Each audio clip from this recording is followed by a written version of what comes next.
మనం చూడాల్సింది ఏంటంటే అమెరికా ఆంక్షలు పెడితే లేకపోతే అమెరికా సుంకాలు వేస్తే సమస్య ఉంటుందా ఉండదా? ఖచ్చితంగా ఉంటుంది. ఎంత స్వల్పం అది గుర్తుపెట్టుకోవాలి. 5-10% సమస్య ఉంటుంది. బట్ 85% మన బిజినెస్లు సపరేట్. మన దేశంలో అమ్ముడైపోయేదే 60%. యూరప్ దేశాలు ఉన్నాయి, చైనా ఉంది, ఆఫ్రికన్ కంట్రీస్ ఉన్నాయి.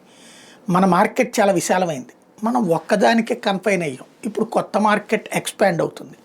రొయ్యలు అమెరికా వాడి తింటాడేంది, సౌత్ ఆఫ్రికా వాడి తిండా, బ్రెజిల్ వాడి తిండా, చైనా వాడి తిండా, ఎన్నో దేశాలు ఉన్నాయి. బట్టలు ఓన్లీ అమెరికా వాడే కట్టుకుంటాడేంది, మిగతా దేశాలు కట్టుకోవేంది.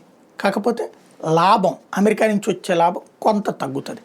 అదే సందర్భంలో ఇతర దేశాలకు వెళ్ళినప్పుడు కొంచెం ఇది ఉంటుంది. కాకపోతే ఎంతసేపు అహంకారపు అభిజాత్యపు లక్షణాలు మనం భరించాలి? కాళ్ల బేరానికి తీసుకురావాలనుకునే ధోరణి ఎందుకు అంగీకరించాలి? మన రైతాంగపు ప్రయోజనాల్ని పడంగా ఎందుకు పెట్టాలి? అదే ఇప్పుడు నరేంద్ర మోడీ చేస్తుంది, సీరియస్గా దృష్టి పెడుతోంది. రాబోయేటటువంటి రోజుల్లో ఎదురయ్యే సవాళ్ళని తట్టుకోగలిగినటువంటి సత్తా భారతదేశానికి ఉంది. కాకపోతే రెచ్చగొట్టే, చిచ్చు పెట్టే, తప్పుడు ప్రచారం చేసే వాళ్ళతోనే జాగ్రత్తగా ఉండాలి.